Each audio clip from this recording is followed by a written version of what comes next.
ಸಾಕಷ್ಟು ಜನರು ಥೈರಾಯ್ಡ್ ಸಮಸ್ಯೆಯಿಂದ ಬಳಲ್ತಾ ಇರ್ತಾರೆ. ಆದ್ರೆ ಯಾವ ರೀತಿ ಆಹಾರ ಕ್ರಮ ಅನುಸರಿಸಿದ್ರೆ ಥೈರಾಯ್ಡ್ ಸಮಸ್ಯೆಯಿಂದ ಹೊರಬರಬಹುದು ಅನ್ನುವಂತಹ ವಿಷಯ ತುಂಬಾ ಜನರಿಗೆ ಗೊತ್ತಿರಲ್ಲ.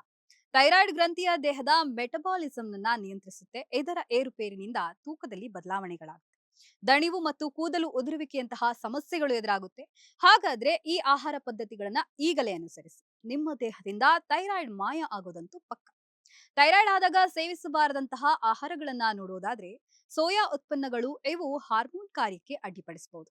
ಹಸಿ ತರಕಾರಿಗಳು, ಹೂಕೋಸು, ಬ್ರೋಕ್ಲಿಗಳಂತಹ ತರಕಾರಿಗಳನ್ನ ಅತಿಯಾಗಿ ಹಸಿಯಾಗಿ ತಿನ್ಬೇಡಿ. ಜಂಕ್ ಫುಡ್, ಸಂಸ್ಕರಿಸಿದ ಆಹಾರ ಮತ್ತು ಎಣ್ಣೆ ಪದಾರ್ಥಗಳನ್ನ ತಿನ್ನುವುದರಿಂದ ಇದನ್ನ ಮೊದಲು ನಿಲ್ಲಿಸಿ. ಸಕ್ಕರೆ ಮತ್ತು ಉಪ್ಪು ಇವುಗಳ ಅತಿಯಾದ ಬಳಕೆ ಆರೋಗ್ಯಕ್ಕೆ ಹಾನಿಕರ. ಮದ್ಯಪಾನ ಮತ್ತು ಕೆಫಿನ್ ಇವು ಹಾರ್ಮೋನ್ ಅಸಮತೋಲನಕ್ಕೆ ಕಾರಣವಾಗುತ್ತೆ. ಇನ್ನು ಸೇವಿಸಬೇಕಾದ ಆಹಾರಗಳನ್ನ ಯಾವುದು ಅಂತ ನೋಡೋದಾದ್ರೆ ಅಯೋಡಿನ್ ಯುಕ್ತ ಆಹಾರ, ಉಪ್ಪು, ಮೀನು, ಹಾಲಿನಂತಹ ಉತ್ಪನ್ನಗಳು, ಸೆಲೇನಿಯಂ ಮತ್ತು ಜಿಂಕ್ ಇರುವ ಒಣ ಹಣ್ಣುಗಳು ಹಾಗೂ ಧಾನ್ಯಗಳು, ಪೋಷಕಾಂಶಗಳು ಇರುವಂತಹ ಆಹಾರ ಒಳ್ಳೆಯದು.